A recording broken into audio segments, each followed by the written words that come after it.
Hola, soy la Basmati, de nuevo con vosotros. Hoy el constructivismo. Espero que os guste. Hoy nos vamos a Rusia. Es de deciros que vamos a situarnos espaciotemporalmente. Gracias por las cosas que me decís, por favor, que me apesadumbran y todo. Todos son piropos. Bueno, vamos a situarnos en un tiempo de modernidad, en, ¿cómo se dice? Un estilo internacional. Es que es el título de la época, entre 1920 y 1930, ¿vale? Y espaciotemporalmente, tengo que deciros que, como el otro día, entre el 20 y el 30, yo siempre lo que me sé es el crash del 29, y Mickey Mouse y Charles Chaplin, no me sé las cosas importantes. Bueno, sí, como soy muy aficionada al cine, pues el estreno de Napoleón, el primer Napoleón, que es de 1923, que es de cine mudo, bueno, el del chico de Charles Chaplin, Acorazado Potemkin, que lo he visto 200 veces, ¿cómo se llama? Hay una que es Metrópolis, que también me la he visto 1.000.000 de veces, y no sé, pues descubrimiento de la insulina entre 1920 y 1930. A ver, a voleo, como el otro día, a ver si me acuerdo de algo. La creación de la Commonwealth, la prohibición de las armas tóxicas, la unificación de China, Chiang Kai-shek, ay, no sé, el crack, bueno, Atatürk llega al poder, golpe de estado Hitler en Múnich, no sé, así. Heidegger escribe lo de la filosofía del ser y el tiempo, el existencialismo Marcel Proust En busca del tiempo perdido, la recherche, no sé cómo se dice en francés, recherche, no sé francés. Bueno, Fleming descubre la penicilina y Toscanini lo hace en director de la Scala, me sé las cosas poco importantes. Bueno, Joyce termina Ulysses, que me la tengo que leer, no sé. Yo creo que ya está bien. Sí, Lindbergh atraviesa el océano Atlántico y yo que sé, Mickey Mouse. No me sé lo que hay. Bueno, la prohibición de armas químicas, es que ha sido después de la Primera Guerra Mundial, que termina el 19. Bueno, Louis Armstrong también. Bueno, nos ubicamos en la Unión Soviética, ¿vale? El constructivismo es de las cosas más interesantes que hay. Os voy a decir una cosa. La mayoría de gente piensa que, bueno, ¿cómo diría yo? La cultura, la memoria histórica, el discurso histórico lo escriben los países poderosos que de alguna forma colonizan culturalmente al resto, sí o sí. Eso ha pasado con España, Italia, Portugal, ha pasado con Estados Unidos, ha pasado con Inglaterra, ha pasado con Francia. De hecho, tanto es así que en la época en que estos países predominan hay como una serie de palabras y eso que antes no había internet, que colonizan, por decirlo, porque como colonizan culturalmente, porque son también una potencia. Pero bueno, aparte de eso, lo que quiero deciros es que ellos son los que escriben el discurso histórico, por decirlo de alguna forma, ¿no? Entonces, por ejemplo, en el caso de los rusos es muy injusto porque ellos fueron los primeros vanguardistas, sí o sí, digan lo que quiera quien quiera, o sea, y eso no está, yo no lo veo que lo pongan en ningún sitio, ellos fueron los primeros vanguardistas, pero es que además es súper injusto. Lo que pasa es que después llegó Stalin en 1930 y bueno, se acabó lo que se daba, los silenció, los mató, pero bueno, vámonos allí. Rusia, por sintetizar un poco de qué va hoy el tema, la antigua Rusia, que luego será la joven Unión Soviética a partir de la Revolución de Octubre del 17, en el siglo XIX había estado a la cola de la vanguardia, por decirlo, del arte occidental, europeo occidental, ¿vale? Pero resulta que cuando llega el siglo XX ellos van por delante, o sea, pero muy por delante, y marcan la tónica. Y eso es lo que me molesta que no se diga, porque ahora lo contaré con Konstantin Malevich, o sea, él llega al grado cero en la pintura, o sea, ellos influyen en todo, influyen en la Bauhaus, influyen de estilo, son poderosísimos, tienen un fermento intelectual, porque voy a decir una cosa, los artistas rusos en general colaboraron muchísimo con la Revolución Rusa, tenían muchísima fe de futuro, muchísima fe en la tecnología, estaban convencidos que iban a pasar de ser una nación, como así fue, una nación medieval a ser una potencia, en fin, y todo eso intentaron desde sus lugares, como es el de la arquitectura, la escultura, hay unos arquitectos y unos escultores excepcionales, la pintura, llevarlo adelante. Incluso el mismo Vasily Kandinsky, que él había estudiado en Rusia, había hecho economía, había hecho derecho, y era brillante, pero en un momento dado decide dedicarse a la pintura y se va a Alemania, pero cuando empieza la Primera Guerra Mundial tiene que volver a la Unión Soviética obligado, ¿no? Porque por la cuenta que le traía. Y entonces su pintura la cambia totalmente, porque ahora mismo la Unión Soviética es un hervidero de artistas maravillosos, pero maravillosos, muchos conocidos y otros desconocidos, maravillosos. Es una pena que todo eso, ese magma gigantesco de artistas excepcionales, porque incluso en el siglo XIX tienen también una literatura que para morirse, son muy buenos artistas, antes y ahora, ¿eh? Antes y ahora. Lo que pasa es que, pues bueno, han estado en silencio porque les costaba la vida a partir de Stalin. Y bueno, fue como un freno horroroso. Y ellos colaboran muchísimo. Y ahora eso es lo que os voy a contar ahora mismo. Os voy a hablar del constructivismo y de cómo influye en Europa y en todo el mundo, porque ellos eran fantásticos, eran unos excepcionales artistas. O hablaré un poquito de Konstantin Malevich, o hablaré también de Tatlin. Es de deciros que yo como escultora estuve obsesionada durante mucho tiempo con la torre Tatlin. Hice una torre Tatlin pequeñita y después hice otras torres Tatlin. Dicen malas lenguas que las torres Tatlin, el padre de Tatlin era ingeniero superior y trabajó en el Hermitage de Leningrado, la construcción del Hermitage de Leningrado. Y allí, eso me lo contó un amigo arquitecto, allí estaban los ingenieros españoles, le concedieron el proyecto de hacer, no me acuerdo cómo se llama, donde están los obreros, no me acuerdo de la palabra, cuando hay una obra, hay una serie de sitios por donde transitan los que la están construyendo. Bueno, pues eso lo hicieron ingenieros españoles. Y fue sensacional, porque los ingenieros españoles han tenido fama antes y ahora de muy buenos ingenieros. Siempre, no sé por qué, a otras cosas tenemos mala fama, pero... Entonces dicen que su torre Tatlin, que está inclinada a 47 grados, tiene muchísima influencia de los andamios, que no me salía la palabra, andamio. Los andamios del Hermitage de Leningrado lo hicieron ingenieros españoles y fue maravilloso y ese proyecto. Y entonces dice que el padre estaba allí también trabajando y le fascinó muchísimo, etc. Y entonces Tatlin, que es el hijo, se vio muy influenciado, porque es que si veis la torre Tatlin tiene un punto andamio. No sé si española o no española, pero tiene un punto andamio.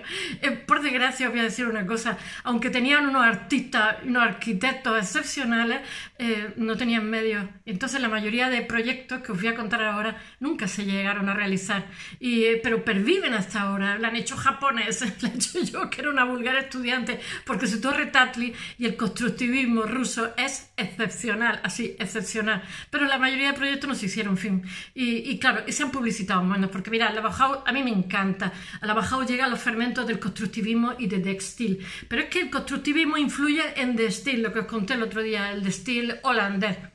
Venga, vamos a empezar. Bueno, coetáneo, el texto que he puesto ahora lo pasaré al blog, a la Bauhaus y al Textil está la vanguardia de la joven Unión Soviética, que está en plena modernidad y tiene muchísima fe de futuro. Ya sabéis que ha hecho la revolución en 1917 y están en plena ebullición porque miran el futuro esperanzado. Lo que pasa es que hay un caos horroroso, tienen una especie de guerra civil, en fin, un lío que para qué, y poco presupuesto, que es lo peor del caso. Entonces, ellos provocan, ¿cómo se dice?, cambio en la arquitectura, cambio en el arte, este constructivismo que os voy a contar, que está lleno de fe en el progreso, y bueno, que es lo que le da a la ¿cómo se dice?, a la vanguardia rusa, que en este momento va... Antes de la Primera Guerra Mundial ya iba muy por delante. Ellos eran los vanguardistas. Lo que pasa es que yo no sé por qué nunca se habla de eso. O sea, sí, vale, que la gente que sabemos de esto sabemos que el constructivismo ruso es excepcional, pero la gente de la calle pues no está conocido. Bueno, es deciros que en el siglo XIX, como he mencionado antes, el arte ruso muestra una grandísima dependencia del arte de la Europa occidental. Después, a final del siglo, de pronto se nos ponen folclóricos y se ponen a hacer como arte ruso medieval y cosas así, como muy folclórico, les da por mirar atrás. Pero cuando llega antes de la Primera Guerra Mundial ya están totalmente por delante, pero muy por delante. Por favor, leer. Os voy a poner imágenes, voy a poner cosas, pero por favor, leer, que os voy a quedar sorprendidísimos. Y porque además había una ilusión a nivel social, que eso, claro, el arte es como un espejo, ¿no? Cuando la gente está diciendo, el futuro nos espera, pues claro, fue una ebullición. Bueno, y bueno, lo que he puesto es que pese al discurso de los historiadores, los vanguardistas son ellos. Solamente tengo que deciros que el cuadro de Kazimir Malevich, blanco sobre blanco, creo que en el año 18, o sea, supone el punto cero de la pintura. Y bueno, se convierte también, es que es blanco sobre blanco, en un icono del arte moderno. En esta época, en la época de la Primera Guerra Mundial, un poquito antes, lo he dicho, Kandinsky se va forzado, que está en Múnich viviendo, que está de Blau Reiter, que es jinete azul, y después formará la Bauhaus, no me acuerdo cómo es no me acuerdo, los 5 azules o algo así, con Klee, Paul Klee, no me acuerdo cuánto más, es que el otro día lo conté. Bueno, él crea lo que se llama, Malevich define la abstracción pura como una sensación, y entonces la supremacía corresponde a la sensación, y por eso él llama al grupo, él llama a esto el suprematismo de Supremus. Hace un calor que para qué, de Supremus latín, el suprematismo. Y bueno, que la obra todavía más que el cubismo lo reduce todavía muchísimo más a una, ¿cómo se dice?, estructura geométrica.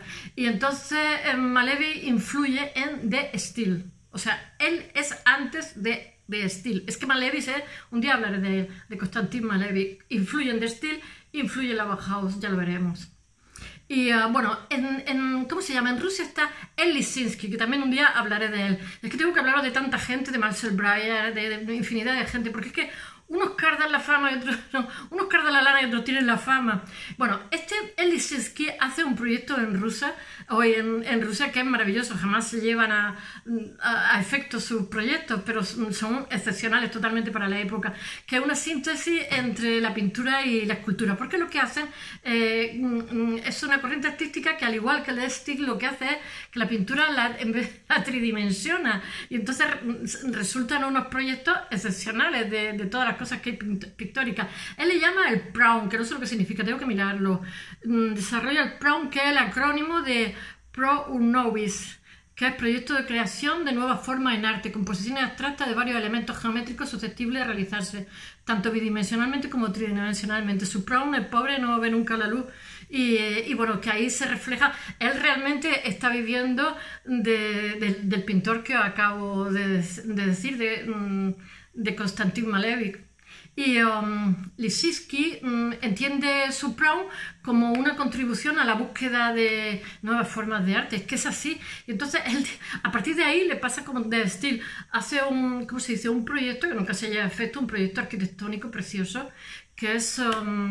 Él dice, él no lo acaba de definir del todo para que sea como un concepto abierto en el cual, sino que da como unos parámetros en los cuales puede entrar y puede ir ampliando esa vía. Pero es muy listo el amigo, el PRAUM, y para que pueda ser cambiante, para que no sea una cosa cerrada, por decirlo de alguna forma. En el PRAUM se limitan los cuadros bidimensionales, y Lisinski lo que hace es ampliar la configuración de los interiores y de los, ¿cómo se dice?, los proyectos arquitectónicos. Según Lisinski y su contemporáneo Tatlin, inspirada en la pintura, en realidad lo que tratan es de reducir la arquitectura a sus elementos funcionales e imprescindibles. Pero ya os digo que todo esto deviene del cubismo, pero ellos son vanguardistas a tope, y todo el mundo va detrás de ellos, detrás de sus parámetros. Lo que pasa es que cuando eres pobre no tienes dinero para publicitarte. Ellos tienen una beauty más que es coetánea a la Bauhaus, como lo he dicho muchísimas veces, que es una escuela de arte maravillosa donde se hacen cosas excepcionales y donde sale gente increíble, y prácticamente nadie la conoce sencillamente porque eran pobres. Cuando eres pobre no te puedes publicitar. Bueno, él reduce en su idea del PRAUM, lo que hace es reducir la forma geométrica a formas funcionales imprescindibles. Entonces, donde predomine la construcción solo, por decirlo de alguna forma. Y bueno, al igual que ellos, los constructivistas, al igual que los futuristas italianos, tienen muchísima fe en la tecnología como forma de redención del hombre, que en realidad, gracias a los avances tecnológicos, van a conseguir poder dedicar más tiempo a su familia, poder formarse intelectualmente, poder tener una vida de muchísima más calidad. La tecné. Por eso tienen muchísima fe en el futuro, y además que lo expresa su arte, porque todavía no ha llegado la Segunda Guerra Mundial, como he dicho, donde hay genocidio y cosas así, y donde Europa envejece. Entonces hay toda una generación que, aunque son un poco pobres, Sin embargo, tienen muchísima fe de futuro, piensan que todo, el arte tiene que contribuir también a redimir también como la tecnología, a hacer una vida muchísimo más armónica, como os contaba el otro día con Pierre Mondrian. Bueno, a través de la nueva concepción de vanguardia del arte, la joven Unión Soviética expresa como la idea de la revolución, porque ya sabéis que el arte tiene una función propagandística bestial. O sea, ya os he dicho montones de veces que las fundaciones, o sea, que cantidad de temas de gente, de grupos de gente que son un poco dudosos en cuanto a su gestión económica y tal, se hacen con colecciones porque así se hacen fundaciones, pagan menos hacienda y cara a la sociedad, lavan la cara, ¿no? Entonces siempre el arte prestigia al dueño de una colección, al dueño de una obra, al grupo, etcétera, etcétera. Entonces ellos lo que hacen es que los artistas quieren ser representantes de ese nuevo país que mira el futuro esperanzado, lleno de ilusión y que ayuda, pero en realidad son instrumentalizados, ¿cómo no? ¿Cómo no? Y claro, cuando llega Stalin en el año 30, pues hasta luego, Lucas. En fin, no quiero adelantar. En fin, la revolución de octubre 17, en fin, ellos son ¿cómo diría yo? El símbolo del nuevo país. Y lo venden como tal. También se hizo en España, en la posguerra, en los años 40 se mandan artistas que aquí tenían prohibida la exposición, se mandan a Estados Unidos y se venden como para que, como no teníamos crédito ni teníamos tal, pues para vendernos como un país democrático donde esos artistas crean un arte maravilloso y era el propio Estado el que lo publicitaba. Entonces el arte prestigiaba nuestro país. Lo hacen siempre, los pobres artistas siempre están instrumentalizados. Lo que pasa es que en el caso español, pues bueno, fue una promoción para ellos impensable, porque eran chicos jóvenes que empezaban. Venga, bueno, el Estado, la nueva Unión Soviética instrumentaliza a sus maravillosos artistas y la mayoría se largan o si se quedan tienen que callarse. Tatlin no, Tatlin colabora a partir de los años 30 con es el único, es un artista excepcional, Kandinsky se larga, se va a la Bauhaus, todo el que puede se va. Lisinski se asocia en Ámsterdam tengo que leerlo, con el grupo de Stijl en colaboración con el holandés Mark Stam, ya que ellos tienen muchos puntos en común con de Stijl porque lo que hacen es que la pintura vanguardista lo que hacen es que la tridimensiona y la convierten en un tipo de arquitectura, porque esta nueva arquitectura internacional, o sea, esta arquitectura de la modernidad, este nuevo estilo internacional, lo que tiene es una fusión entre las diferentes vanguardias, no diferencia entre escultura, pintura, sino que todo se fusiona en un solo sitio, que es como una especie de sueño de modernidad. Bueno, entonces este hombre lo que hace, Lisinski lo que hace es un proyecto que se llama Estribanube, que nunca se lleva a realizar, que es un gigantesco edificio de oficina que tiene como unas poquitas columnas y parece que está como flotando en el aire, sencillamente porque no hay presupuesto, están con una guerra civil y hay un caos horroroso y este proyecto parece flotar ingrávido, es un proyecto muy genial, pero ya os digo que el problema es y con Tatlin tres cuartos lo mismo. La situación de la Unión Soviética, de la joven Unión Soviética, es caótica, económicamente desastrosa y bueno, es un país revolucionario, que es un país todavía medieval, agrícola y bueno, es una pena porque sus artistas van muy por delante del resto y ahora aparece nuestro Tatlin, que lo que quiere hacer es el monumento a la Tercera Internacional, que es excepcional, así, excepcional, mucho más grande que la Torre Eiffel, una estructura metálica, al igual que Lisinski no piensa tanto en la arquitectura como configuración plástica, sino el proyecto que presenta en Moscú está a mitad camino entre la arquitectura y la escultura, es que realmente es lo mismo, digan lo que quieran. De hecho, Álvaro Siza quería ser escultor, Zaha Hadid quería ser escultor a su país, dijeron, no, que morís de hambre, se lo dijeron muy bien. Bueno, esta torre Tatlin está inclinada, eso es un mito para los escultores, la torre Tatlin y para los arquitectos también es preciosa, preciosísima. Está digamos, escorada, está inclinada, es como la torre de Babel que va dando vueltas pero está inclinada a 45 grados, entonces en su interior hay un cilindro más grande, una pirámide abajo y un cilindro más pequeño.